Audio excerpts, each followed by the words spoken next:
On va donner la parole à notre frère, ami, grand, man sama idole la ci liggéey bi. Je l'ai dit, tout fièrement, am ngeen ko. Donc mais loolu c'est un exemple en tant que président d'association, man pour man idole nga ci kii bi, man on prend exemple beaucoup sur toi parce que xam nañ quoi dans la réalité xam nañ. Donc merci et on vous laisse la parole par rapport à cette partie très importante de la loi nga xam ne ñi fi nekk ñëpp partie bi moom mooy tax ñu comprendre lan mooy statut de l'artiste. Merci encore Daniel. Jërëjëf, merci beaucoup. Bonsoir tout le monde. Lu ñu war a commencer ma defe naa pointage. On est des travailleurs. Maintenant, on va devoir commencer à être à l'heure. Ah, on se réclame des travailleurs. Il va falloir maintenant qu'on soit à l'heure. En plus, ça rime bien. Il va y avoir un texte. Suñu problème mooy lan artiste boo gis daf lay naan waaw man aw ma carte SODAV te suñu statut de l'artiste bu ñëwee quand je dis suñu statut suñu texte d'application bu ñëwee lu leen di lu ñu suñu soxla rek mel ne aw ma carte professionnelle wala aw ma licence daa mel ni daal pour le moment ñoom amuñu bulletin de naissance artistique et c'est ça qu'il faut qu'on lève. Le thème c'est principe du code du travail applicable au statut de l'artiste.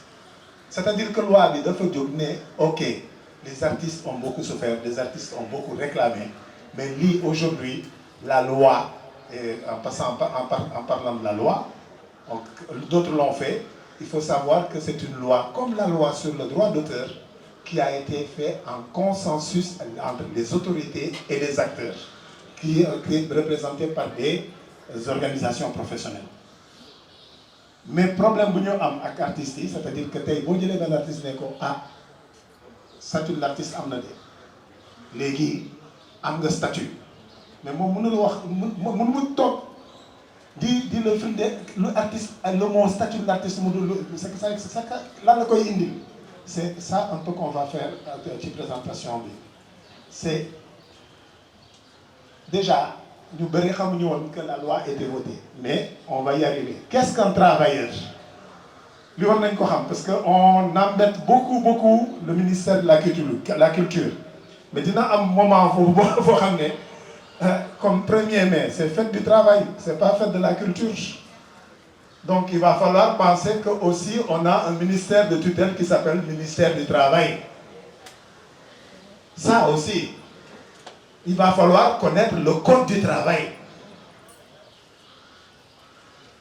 Ñu ngi bëgg a casse droit, c'est très bien, mais casse droit. Comme on dit, avant de réclamer ses droits, il faut connaître ses devoirs. C'est ça. Ñun si xamuñu luy droit d'auteur. xamuñu luy statut de l'artiste mais bu ñu toogee rek toog rek ne ouais gars yi dañuy fonto quoi c'est pas normal chacun fait ce qu'il veut là-bas on dañu fàtte mais non yow sa biir kër même sa biir kër doo boo xamulee sa kër nu mu nar a doxee mais tu es un étranger chez toi. Un père de famille qui ne sait pas comment ça marche, un enfant qui ne sait pas comment on doit respecter la hiérarchie, mais ce sera exactement la même chose, ce sera l'anarchie. Il faut que nous on connaisse d'abord nos devoirs et ensuite c'est quand on connaît nos devoirs qu'à ce moment-là on se penche pour revendiquer les droits. Loolu moom defe naa war nañ ci bàyyi xel bu baax. Qu'est-ce qu'un travailleur? Est considéré comme travailleur quel que soit son sexe et sa nationalité, toute personne qui s'est engagée à mettre son activité professionnelle sous la direction et l'autorité d'une autre personne. Lii article du code du travail la article 2 du code du travail. Article bi lu mu wax am na ku la woo nee la soxla naa la pour nga defal na benn liggéey te liggéey boobu bu la woowee moom moo lay wax fan nga war a toog fan nga war a lan nga war a def ban heure ngay commencer ak ban waxtu ngay wàcc bu boobaa di moom loolu moom la bëgg a fay à partir de ce moment-là yow di def yow mii di def li mu la sant moom mooy sa patron yow yaay employé te ñun ci secteur activité bi ñuy def agriculture lu yàgg lu ñu doon def c'était prestation de service ñëw di joxe ay facture te ay amuñu NINEA amuñu registre de commerce boo amulee NINEA amuloo registre de commerce gars yi li ñu lay def ñëw teg taxer la benn facture génne la foofu 5% ci li nga war a jot. Ça c'est aussi qu'il faut comprendre la différence loi bi nee na bu leen neexee def prestation de service yéen a xam waaye bu dee da ngeen di réclamer wu seen bopp que ay liggéeykat ngeen à ce moment là ngeen da nga leen xam ne yéen ay employé ngeen bu dee employé léegi bu ñu la reconnaître comme employé employé mooy lan mooy nekk travailleur mooy kii nga xam ne day jot xaalisam am na lu ñuy ci jël pour caisse de sécurité sociale am lu ñuy jël pour caisse de retraite jël pour protection maladie waaw te loolu c'est ça qui était compliqué à expliquer parce que ñun kenn ñu fay weer bu dee par prestation la ñuy fay naka li ñuy def ba gars yi di comprendre ne que tey lii moom lu ñu munte jot bokk nañu ci caisse de sécurité sociale bokk nañu ci caisse de retraite c'est très important ndax loi bi c'est parce que ça ne se discute pas seulement ici même sur les instances internationales dem nañu Genève au niveau de l'OIT kii daaw rek au mois d'octobre la ñu jël benn directive pour dire que la protection sociale doit prendre tous les travailleurs y compris les intermittents li ñuy wax les intermittents et les indépendants mooy ñun rek dans la majorité 77% yi li ñuy wax te ça reste encore à vérifier si c'est pas plus donc c'est ça un travailleur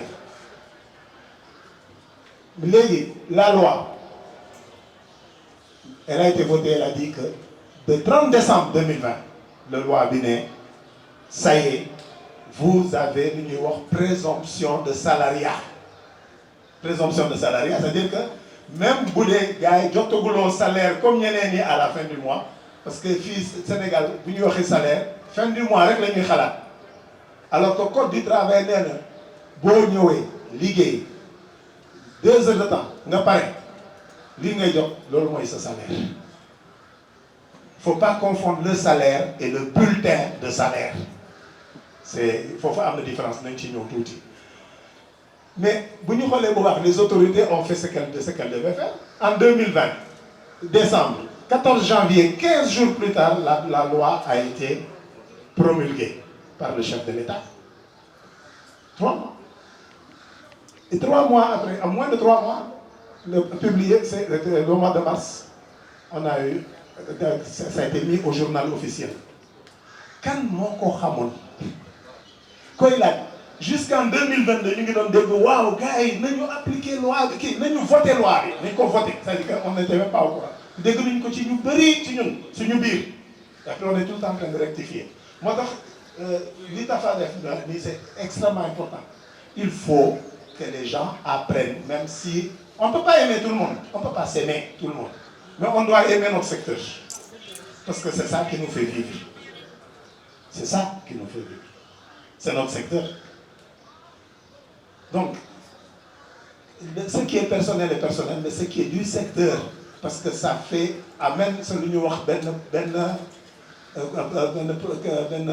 plus-value ci économie culturelle et on est des acteurs culturels donc dans ce sens mooy war na ci may xel rien ne nous empêche kii wax na ko fii sànq Ali Beta itam wax na ko fi sànq ñu bëri ñëw wax nañ ko fii il faut ñu toog suñu bopp que de temps en temps genre toogaay bi waruñu xaar sax ñu am ay subvention bu ci ku nekk ci ñun bu fi tegee 1000 francs kaay ñu ataaya ñu waxtaan ci suñuy droit defe naa loolu dina ci am solo bu loolu mais problème bi c'est que ñun yàgg nañ ko def woote nañu pendant plus de 6 mois chaque mois à Blaise Senghor mais tu vois pas les artistes chaque fois oui c'est que dama amoon problème c'est que dama amoon ceci voilà mais non mais ça règle les problèmes après donc les artistes sont reconnus travailleurs depuis 2020 qui est concerné artistes et professionnels de la culture y compris ceux exerçant des activités de manière intermittente ou indépendante. Ñun amatuñu intermittent suñu loi moo gën a fort loi France. Il faut le savoir. Notre loi nous donne beaucoup plus de pouvoir qu'aux intermittents de spectacle en France nga xam ne ñoom eux ils ont un statut spécial. Mais nous on nous a dit que quand on va être chez les travailleurs bu ñu xam nga am na mutuelle de santé bi ñuy wax ni lu tax doxul. Parce qu'il faut dire les choses lu tax doxul parce que il y a ce qu'on appelle la cotisation.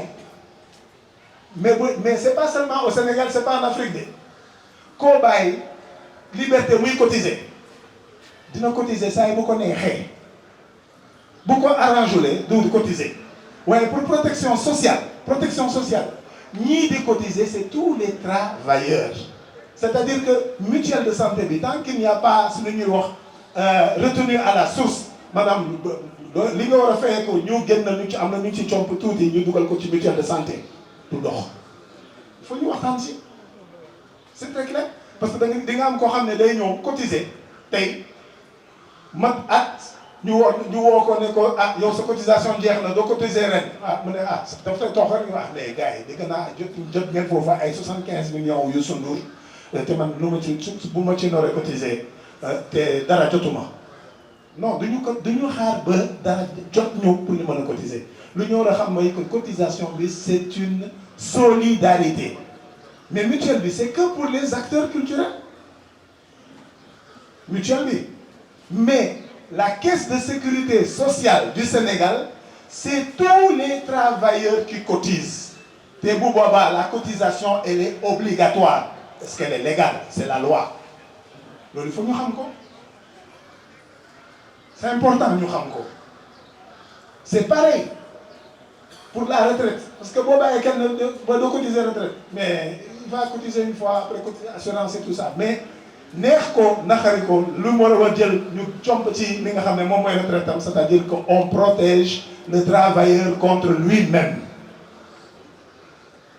voilà loolu tax nous on veut effectivement que les décrets d'application passent kenn wax na ko fi xam on travaille on est nombreux à travers le comité de pilotage.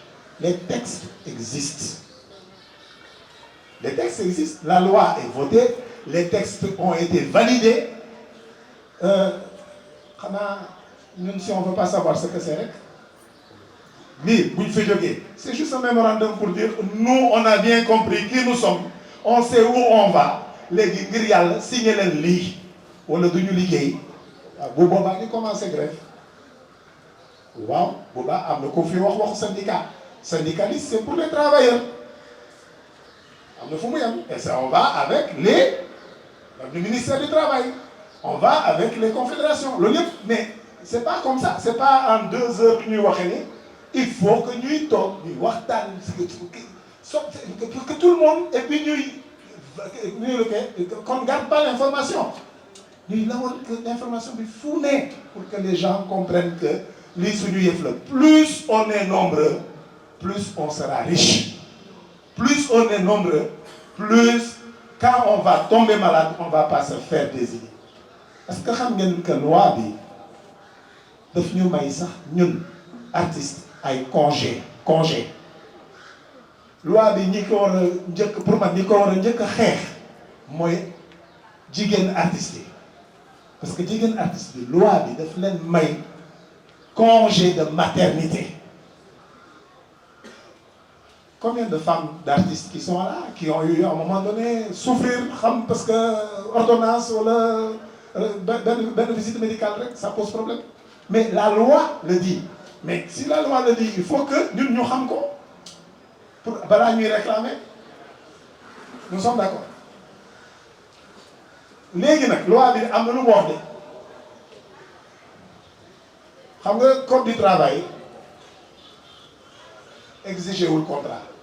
Code du travail boo liggéeyee normalement sa employeur moo la déclaré tout de suite mais ñun dañu nekk ci benn système boo xam ne que amuñu benn patron rek on a plusieurs patrons tey nga liggéey du ta sec suba nga dem animer benn mariage gannaaw suba nga dem benn concert benn festival tout ça c'est des employeurs ay patrons lañu donc ñun c'est faut voir que la loi a dit kon loi sur le statut de l'artiste dafa ñëw dooleel le code du travail nee nañu artiste boo war a réclamer droit am boo amulee contrat kenn du ko déglu nay leer il faut qu'on apprenne à signer des contrats. Le rôle des managers, ça va être ça.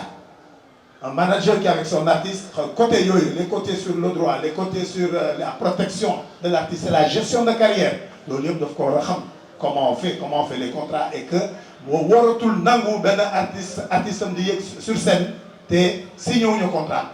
Et là, le contrat qui doit être signé doit répondre à ça. C'est-à-dire que ci biir am na lu ñu lay fay. ci biir am na lu ñu lay comp parce que c'est pour ta protection sociale. Il faut vraiment qu'on y laisse. Donc, on l'a dit tout à l'heure.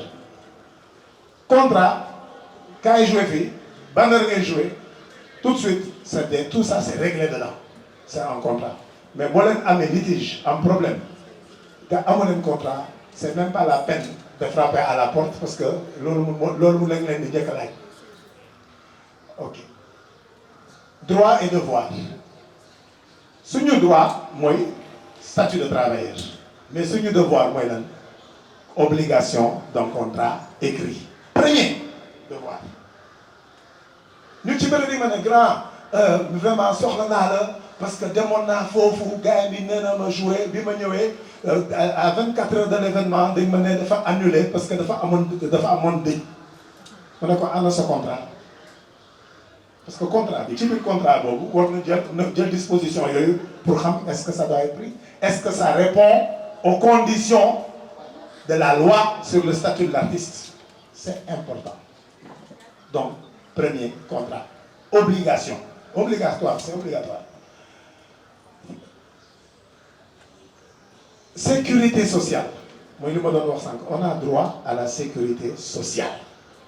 Mais sécurité sociale lan lañ lay jox sur la loi l'article 6 sur la loi de 1976 on a droit à être couvert maanaam bu ñëw déclarer ci caisse de sécurité sociale dinaa am prestation familiale sama jabar dina am lu ñuy waxee congé de maternité boo xam ne du liggéey te bu liggéeyulee caisse bi moo koy fay temps boo xam ne du liggéeyul.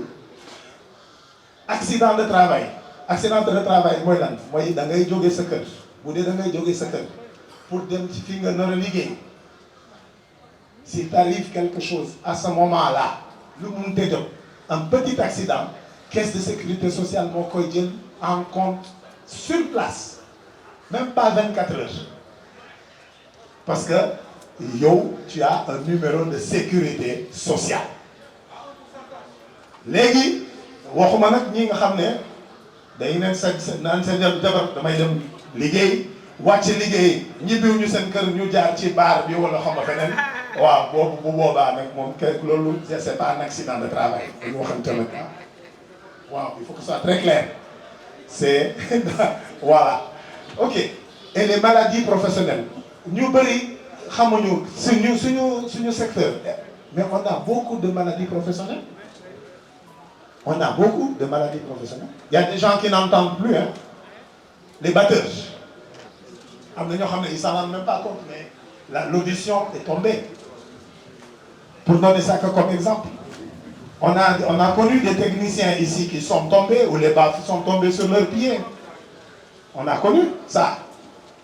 Mais s'il avait un numéro de sécurité sociale, il est pris en charge tout de suite. S'il y a une évacuation à faire, on l'aurait évacué tout de suite. C'est ça que peut nous amener la sécurité sociale. Mais, obligation de déclaration. Loolu, c'est à la charge de l'employeur. Lii faut ngeen xam ko, ici au niveau de la caisse de sécurité sociale, c'est à la charge de l'employeur. C'est-à-dire que yow, ce contrat c'est 100 000. ci 100 000 yooyu l'employeur doit encore ajouter li ñuy wax les charges les cotisations patronales am na lu ñu war a ajouter mooy 20,6% des 100 000 francs nga xam ne loolu mooy cotisation bu muy verser caisse de sécurité sociale ce qui fait yow yii bu la nar a jël yow tu es déjà couvert parce que ton patron a cotisé pour toi.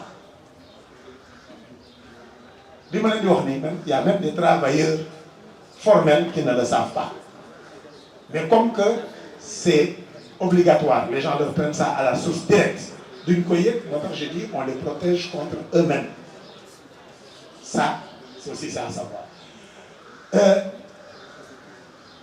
L'autre droit, on a droit aux assurances vieillesse et assurance décès. Ça c'est l'IPRES. IPRES, gis nañu suñuy grands yi di dem nii ah les grands artistes qui sont partis. Il y a aucune assurance. Même pour le décès, on est obligé ci sutura de voir est-ce que on peut voilà. Mais il y a l'IPRES qui a ce volet-là. Bés boo xam ne tu as fini, tu as tes 60 ans, cotisé de, dans le milieu artistique, on peut travailler à partir de 18 ans jusqu'à 60 ans. Tu travailles de 18 ans à 60 ans. Cotiser le même coup. Mais à un moment donné, donc tu es tranquille. Donc, parce qu'il y a beaucoup de gens, après 60 ans, continuent à aller travailler. Parce que sinon, il n'y a rien qui rentre à la maison. Et voilà. Et c'est compliqué. Les lois n'a pas interdit à un artiste de travailler après 60 ans. L'artiste peut travailler jusqu'à 90 ans s'il veut. Mais seulement on arrête les cotisations à ses 60 ans. Sauf si lui maintenant il veut faire d'autres cotisations. Voilà, même dans les mutuelles, dans les police d'assurance, mais il a toute cette capacité, c'est-à-dire que celui-là il continuera à faire son travail, il va gagner encore un peu plus d'argent pour pouvoir renforcer ces assurances-là.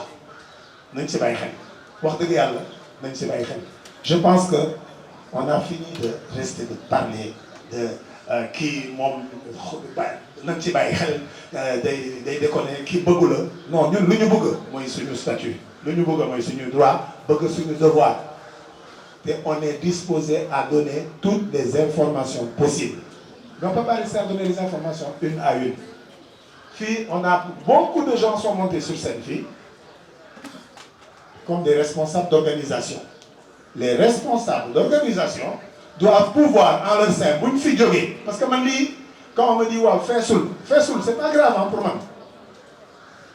Quand les grands responsables sont là, rien n'empêche que buñ fi jógee luñ fi jël ñu dem seen organisation ñëw toj ko foofu et après il y aura certainement des échanges il y aura certainement des questions ñu ñëwaat ñu ne bon écoute il y a beaucoup de questions est-ce que duñu dajewaat fii bu boobaa defe naa mbir na leer c'est ça qu'on a besoin ngir yàlla on a perdu beaucoup de temps donc il faut savoir que pour vieillesse bi il y a une petite partie qui est prise par la caisse de sécurité sociale par l'employeur pardon et l'autre partie est prise par à la source ça est beau liggéey rek on te sort ça donc loolu il faut qu'on comprenne c'est quoi un travailleur c'est en ce sens léegi bu ñu waxu mutuelle waxoon naa ko sànq il faut voir maintenant quelle articulation lu ñu mën a def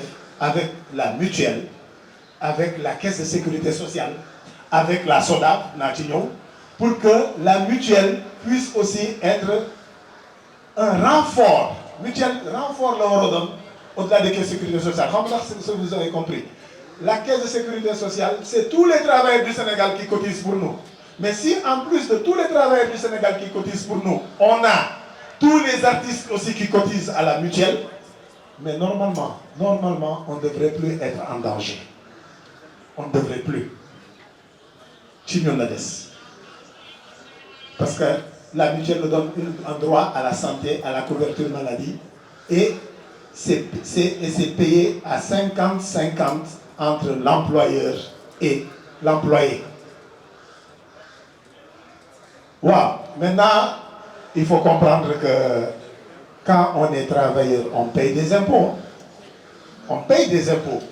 Mais quand on parle d'impôts, on a été très fatigué parce que nous, on a été pris, au régime général. Parce que l'impôt, nous savons que case on te met au régime général pour payer comme les grosses sociétés. Alors que nous, on a travaillé 3 jours avec un inspecteur des impôts qui nous a été envoyé par la direction générale. Les gars nous ont dit, mais il y a un impôt spécial pour les gens de la culture. Mais nous, on ne doit pas dire voir les gens des impôts. Normalement, après, mais normalement, un artiste qui gagne 25 000 francs, il n'a même pas 150 francs d'impôts à payer. C'est à savoir. Et à la fin de l'année, si l'année, tu n'as pas fait 630 000 francs, à la fin de l'année, tu de l'eau sa khalis. On ne sait pas. Ça, c'est des choses qu'on ne sait pas. Et qu'on doit s'asseoir, discuter, mettre des commissions en place.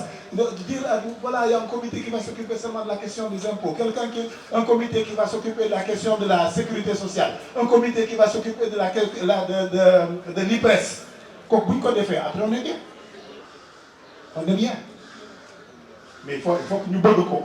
Pour que nous bougeons maintenant, il faut qu'on aille dire, parler à nos gens qu'est-ce qu'il y a. C'est que comme ça qu'on peut être ce qu'on appelle des forces de proposition. Parce qu'on devient sérieux, on devient studieux. On n'est pas là à aller sur l'à peu près. On va sur des chiffres, on va sur des documents. À ce moment-là, l'État n'est pas là pour... on n'est plus dans l'État-providence de Senghor. C'est un artiste, artiste non, on n'est plus dans ça. Nous, on réclame des droits.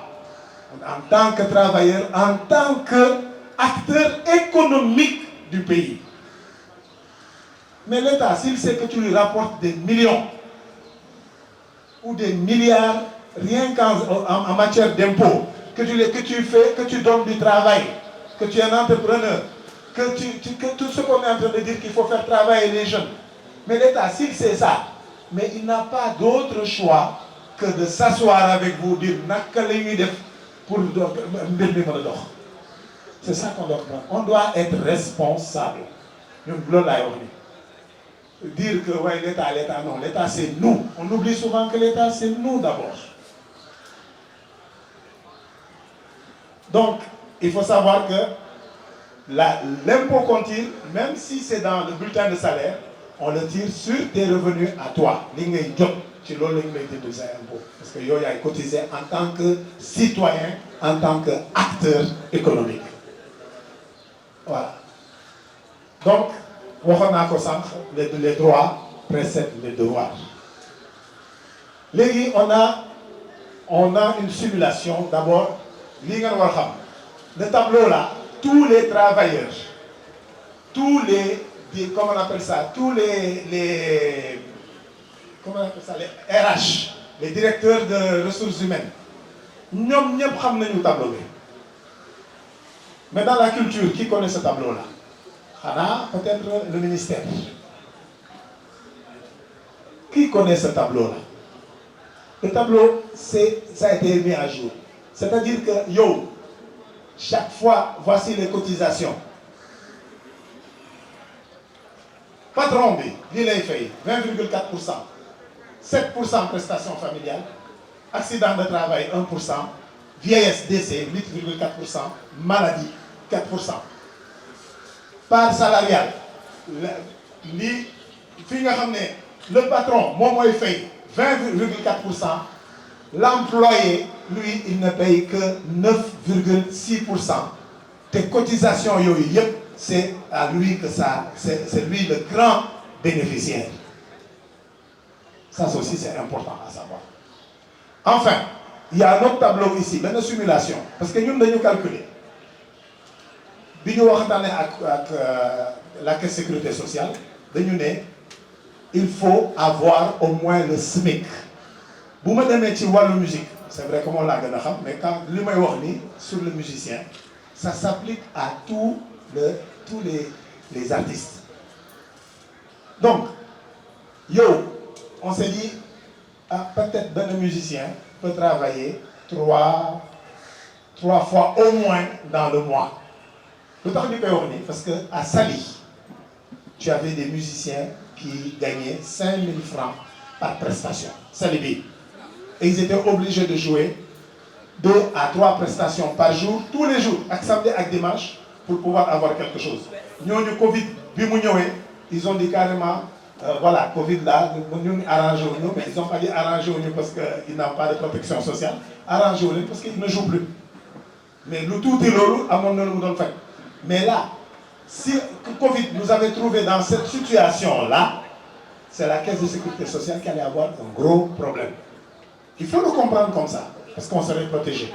Donc on s'est dit que vous nous liguez au moins nous, une prestation minimum, vous nous retambelez, vous nous retambelez 20 000, tu as au moins 60 000 à la fin du mois, vous jouez 3 fois dans le mois, minimum beaucoup année, tout de suite, tu as droit à la sécurité sociale. Et nous, on sait, on gagne plus que ça. On peut gagner vraiment beaucoup plus que ça. Donc, c'est à nous de nous organiser. Mais, tu 20 000 francs, ça,